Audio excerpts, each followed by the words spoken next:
Mismong foreign observers na sumama sa civilian mission sa West Philippine Sea ay nalungkot sa pangaharas ng China sa mga mangingisdang Pinoy sa sarili nilang teritoryo. Isang araw matapos ang misyon, ikinwento ng isang team leader ang naranasang pambubuli ng China at kung paano nila ito nalusutan.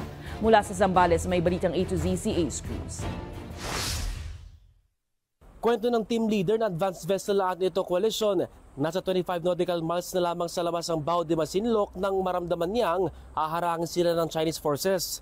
Ayon kay Mark Figueras, walang markings ang kanilang bangka na bahagi sila ng civilian mission. Sabi ko, standby. Tumayo ngayon ako, nag-advise ako sa mga kasama ko, pakibaon nyo yung camera nyo. Wala munang camera, walang ilalabas. Aklas as Fisher Fox lang. Hasta mangisda tayo, umawak ng mga payaw, dyan na tayo, tambay lang. Pero biruntutan pa rin ang advance team ng puwersa ng Chinese Navy. Mga 1 nautical mile, natatanaw na namin yung barko ng Navy. So, ando na, ng Chinese Navy. Sabi ko, patay tayo. Ano ba ang natin, ang desisyon? Sabi sa akin ni Cap, anong natin? Nag-usap kami, wala tayong magagawa, ituloy na natin. Andyan eh. So, akala ko nakatambay lang sa doon. Maya-maya po, nung nagbibigay na kami ng mga supply, lumapit na. So, sinashadow na kami. At dito na nga umigting ang tensyon. Nung nakita namin iniwanan kami nung Chinese Navy, kami nag-decide na, lumapit na tayo.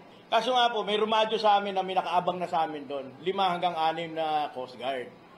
Bablakay din kayo, sabi niya. Pero dahil ipamigay na ng advance team ang ilang supply sa mga mangingisda, unti-unti na sila naglayag palayo, lalo't may nakaambanaan niya ng mga barko ng Chinese Coast Guard.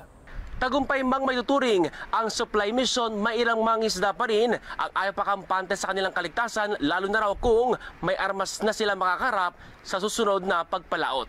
Nagmatigas naman po kami. Ang problema, talagang hindi namin sila kayang, may mga baril sila po eh. Okay. May armado kasi sila, mga Coast Guard kasi sila. Nakita mismo ng 2 foreign observers na mga pari mula Sri Lanka at Pakistan na walang habas na nagpaikot-ikot ang Chinese Coast Guard sa mga Filipino vessel. Anila, nakalulungkot na itinataboy ang mga mangingisdang Pilipino sa sarili nilang teritoryo. It's kind of sad because there's no respect by Chinese because we are already in this Philippine Sea. So their intervention into that is not according to the law of the nature, law of the country, and it has to be stopped. Itinuturing naman ng Philippine Coast Guard na overkill ang hakbang ng China na nag-deploy ng 10 Coast Guard vessels bukod pa sa mga bangka ng Maritime Militia at People's Liberation Army kontra sa walang kalaban-labang civilian fishing vessel. Sa kabila nito, tiniyak ni Tariela na patuloy ang pagdedeploy ng kanilang Coast Guard vessel para matiyak ang ligtas at malayang paglalayag ng sinumang Pilipino sa Exclusive Economic Zone ng Pilipinas. Para sa Balitang A to Z, Ace Cruz.